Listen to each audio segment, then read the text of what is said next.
Hello there, gang, and welcome to another episode of Displaying-Model-Behaviour, the Earth's mightiest video podcast. So take off your pants, crack a beer, and let's talk about the nerdy news that you need to know about. It's the only news that matters. It's good news. And on today's show, the Nature Boy is a secret agent, Dana White's new sport is a slap in the face, and M&Ms are trying to destroy society.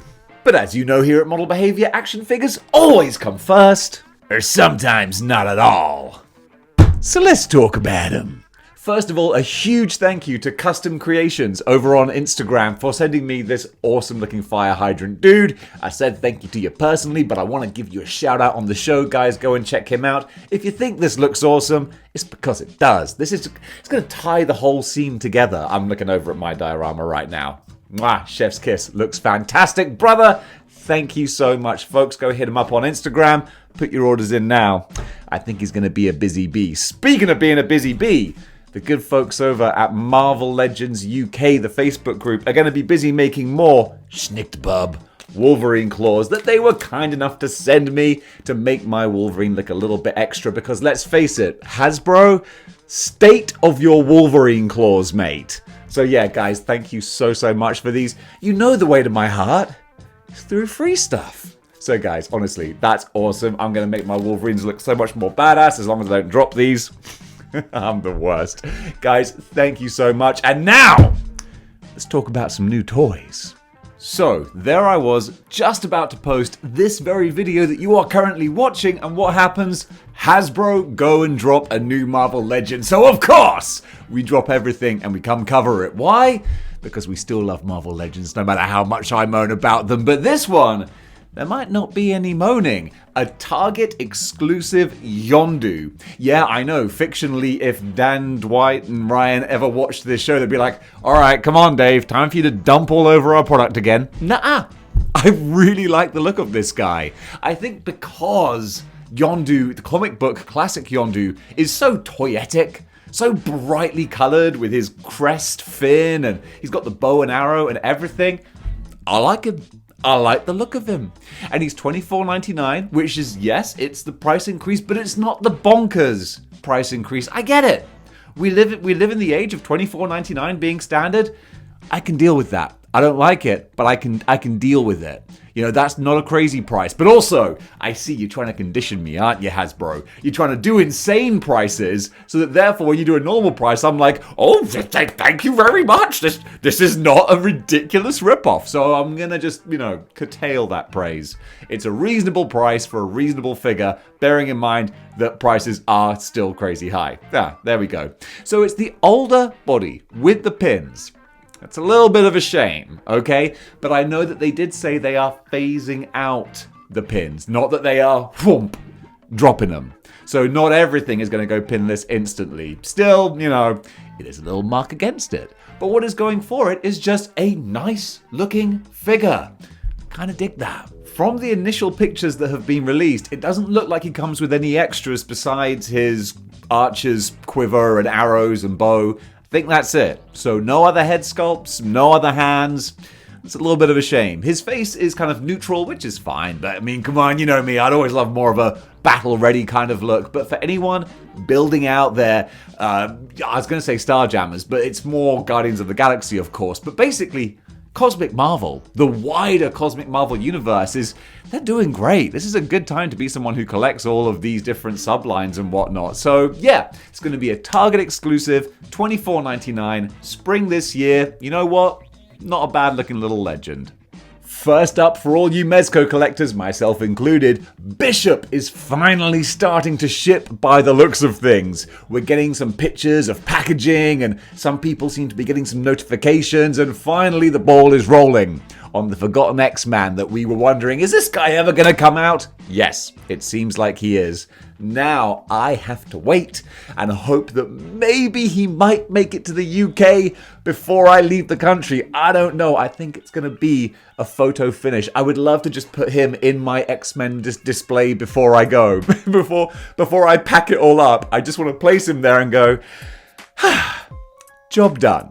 Alright folks, tear it all down, because that's probably what's going to happen, but it would just be so satisfying to finally get my hands on this guy, because he looks so cool. And I know there's a Fantastic Four, there's Doctor Doom, Spider-Man, Ghost Rider, whatever else I've ordered that I ain't going to be seeing anytime soon, but if I can get Bishop before I leave the country, I'll be a very happy chappy. Time will tell. I'm excited. Let's see what happens. Speaking of Marvel characters you might have to wait a little while for, Mafex have revealed their MCU Captain America and Winter Soldier, and they both look pretty snazzy. Now, you all know me. I ain't an MCU collector, but I appreciate a nice looking action figure when it's brought to my attention. That was a sentence.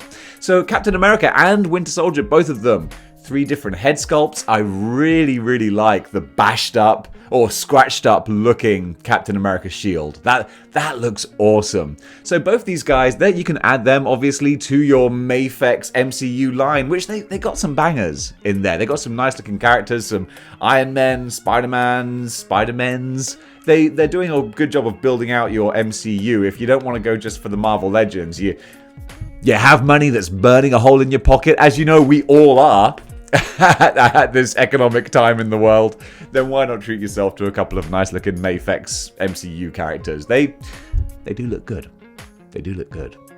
And speaking of money burning a hole in our pockets, if we want to spend a little more on our McFarlane DC figures, then you know what? Why not just get some statues instead? And that's what McFarlane are giving us with a Joker statue and a Harley Quinn statue. But you know what? They're just teasing us right now. McFarlane, Todd, you can't help yourself. You're not going to give us any more information. Not price, not release date, not even the size of these yet. I don't know. All I do know is that this is Todd's dream come to fruition. You know he hates articulation. He hates it so much. He's like, you know what? I'm just going to make statues. And look, more power to you. But if you're going to make statues, then, you know, relax on the articulation with the other figures. You can go full articulation. It's fine. You've got your statue sideline now for the people who are just wanting a perfectly posed figure. No breaks or lines or anything. There you go. You got it. Job done. You can please everyone. They say you can't please everyone, but honestly, you know what? Sometimes you can do. And Todd, God bless you, because both of these, especially the Harley Quinn, she looks great. And so if this could actually be an affordable line of statues, because that's the thing with statues, they're usually super expensive. So Todd, if you can get out some great looking statues with gorgeous paintwork for a reasonable price, I think it's going to make a lot of people very happy. I myself might be interested, but probably not though. I'm an action figure guy, you know that. We're going off the beaten path with a few of our other announcements now. Again, words being difficult today. Don't know why, just brain ain't functioning. We have got an announcement of the Boss Fight Studio Court of the Dead action figures. Now, these are 1/18 scales. That's not the sweet spot for me. They're a little smaller, a little tinier, but they do look cool and funky. I really dig what Boss Fight Studios are doing with these. They just make me think of Medieval Dead. I could totally imagine Ash Williams going back in time and fighting these Deadites and sword and sorcery type characters. They're fun. I'm going to read you off some of the details about them. So this is the main new figure that they're previewing, which is part of their H.A.C.K.S line, which means that they're all kind of interchangeable with each other. There's a whole bunch of these different characters. So at the moment, we've got, let me try and pronounce these, Relic Ravlatch. We've got Malavestros. Boom, got it in one there. Then there's Galavarb, the Death Siren. She's pretty cool. Then Demethyl? I'm going to go with Demethyl. And finally, Galavabre, Eyes of the Queen. Each one of these is $30. They can be ordered directly from the Boss Fight Studios website. And as long as you don't mind the smaller 1/18 scale stature, they actually look like a lot of fun. What's not so fun is being stuck inside a dark nightmare. But you can simulate that with the Little Nightmare action figures, and we got a couple of new ones. So first of all, there are some other ones that came out previously. They've already made figures for 6, Gnome, and the Janitor. And if you're not familiar, these are from a PS4 video game. I think it's out on other consoles as well. But it's a very fun, Burton-esque, weird-looking sort of survival type game. It's kind of cool. And now we're getting the twin chefs. Very Tweedledum and Tweedledee looking, but obviously twisted and gross and kind of scary, but fun additions to the collection. Now, of course, these guys ain't cheap, as the more bespoke, high-end kind of action figures tend to be. These are going to run for about $52, but, you know, they look nice. Looks like a lot of work and craftsmanship has gone into them, and if you're a fan of the game, then you're really building out a very nice little display here.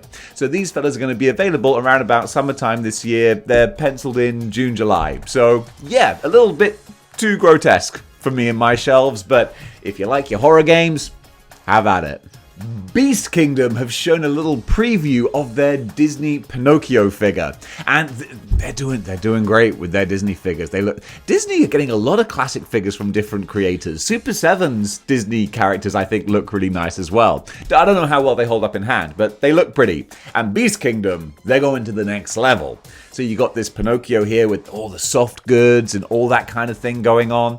No word on price or anything else. Apparently fourth quarter this year is when you can look for him, but this is just a little heads up that there is a very pretty Pinnociho coming your way, if that's your cup of tea. And finally, for action figures for today, it's been a little slow the last couple of days. The Good Smile Company are giving us a, let me read this here, Dark Souls Figma Maiden in Black. Now, I don't play Dark Souls. I got enough pain in my life already. I don't need to be murdered repeatedly by Dark Souls. I tried it. It's just too painful playing that game. Elden Ring is bad enough, but this figure does look kind of nice. Let me give you some details. So this is going to be $92.99, and it might vary slightly by retailer. And the Maiden in Black is due for release in November in Japan, and subsequently January next year in the US. So you're going to have a long time to wait for her, but hey, we all need something to look forward to. Over to film and TV news now, and something that not a lot of people seem to like, though, is Dana White's Power Slap, which just debuted on TBS, and you've seen the film Idiocracy. That's where we're going. I know that slap fighting has been around for a long time, but now scumbag promoter Dana White is trying to make some real big money from it. And, you know, he helped promote it by being filmed slapping his wife in public. Classy. Real classy. On the eve of your show, Power Slap, you beat your wife in public. And folks seem to be okay with that. Show still premiered. TBS, we're still happy to put it out there. Oh, gotta love it. Gotta love it. And yeah, the show is exactly what you think it would be. Two people standing in front of each other, taking in turns to subject each other to brain trauma. Fantastic! Well done. CTE for everyone. This is the world we live in, and it's so gross. But I'm also so happy that they didn't get good ratings. It was not a successful venture. Hopefully, the people who did tuned in for a freak show, and they were like, this is a freak show. And these things lose their appeal very quickly. It's like, do you want to see some dude drop his pants repeatedly? Like, nah, seeing it once was a bit weird. I don't want to come back.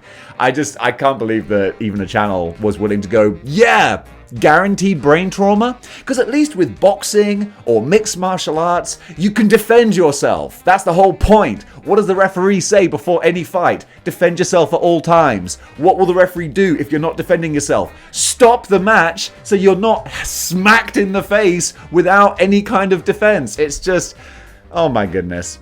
Dana White, scumbag. I mean, he was a scumbag when running the UFC. Well, still is a scumbag running the UFC. And now he's a scumbag who slaps his wife in public and then has a TV show about slapping people unprotected, full force, in the face. So friggin' gross. I don't know why I'm talking about it on a show called Good News, but I hate it so much, I wanted to make a thing about it. There you go. I made a thing about it. One thing that I am a fan of, though, is the animated Harley Quinn show. I really, really enjoyed that. And you know me, I'm not a big DC guy.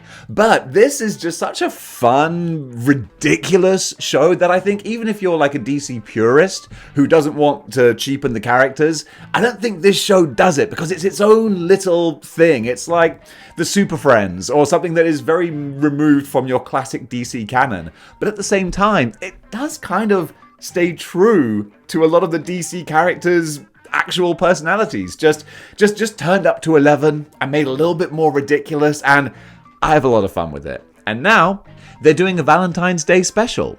The Harley Quinn, a very problematic Valentine's Day special. We've had the trailer be released, and it just looks like more of the fun, ridiculous, nonsensical, idiotic, raunchy, crass, gross, but very fun Harley Quinn that we've come to expect. So I got to say, every time DC does a little project that's maybe a little different, a little outside the box, these things catch my attention, and I kind of dig them. And that's something that I'll give Warner Brothers and DC credit for, is like, if you're not a fan of the MCU, then there's not going to be any MCU project that's probably going to change that, because it's all designed to be this same thing. Whereas with DC, they're like, hey, if you don't like the clown show, then maybe you'll enjoy the acrobats. Like, there's so many different things out there. It's like, if you don't like Gotham, then maybe you'll like Peacemaker. Or if you don't like Suicide Squad, then how about Joker? There's so much variety. I really dig that. And this is one that, I'm a fan of.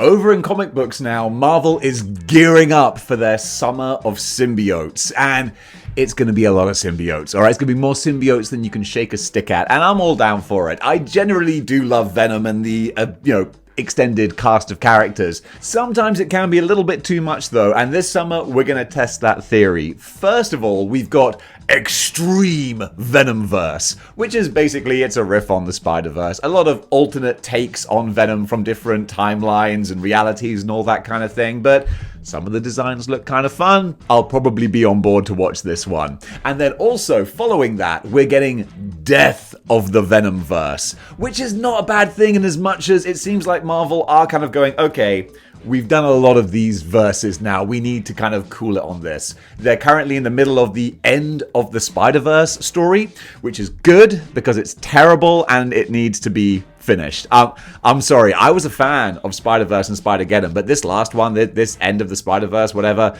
it's bad. It's bad. It's a badly told story with a lot of random, stupid, bad characters, and I'm ready for it to be over now. So it feels like we're creating a Venom-verse so that we can end it. But hey, I think I'm done with that for now. And then following that, we will have the Summer of Symbiotes, which we don't really know entirely what that's going to involve. But regardless, if you like Venom, Carnage, and all the other sloopy-goopy type characters, you're going to be getting a lot of them. Going over to independent comics, Scout Comics are going to be releasing Codename Ric Flair. This is an interesting idea in that it's kind of autobiographical of the nature boy Ric Flair if he was a secret agent. And I kind of like this ridiculous angle. I don't know what the interior art looks like, but the covers look like a lot of fun. But it basically follows the early career of Ric Flair up to his plane crash, which did happen.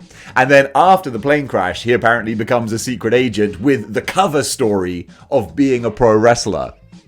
That sounds like a fun concept. I kind of want to see it. A little bit of a problematic issue being that it should have come out about a year ago. Why didn't it come out about a year ago? Because some other things came out about a year ago. That being several allegations against Ric Flair for extremely problematic behavior.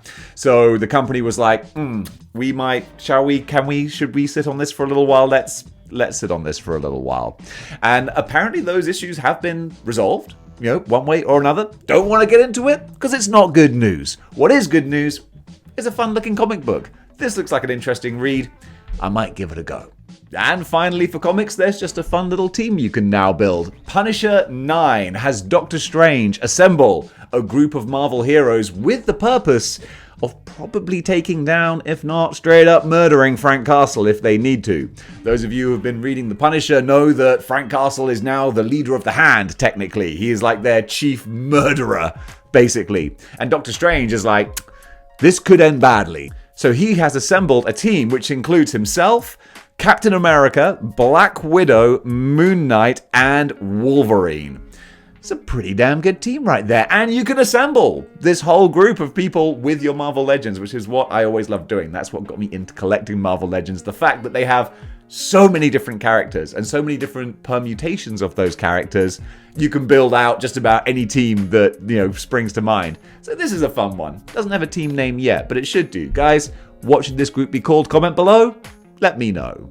Over in pro wrestling news now, it is time for the Royal Rumble this Saturday. We're going to find out who's going to go to WrestleMania to face Roman Reigns for the WWE Undisputed Universal World Heavyweight Championship. Is that what they call it now?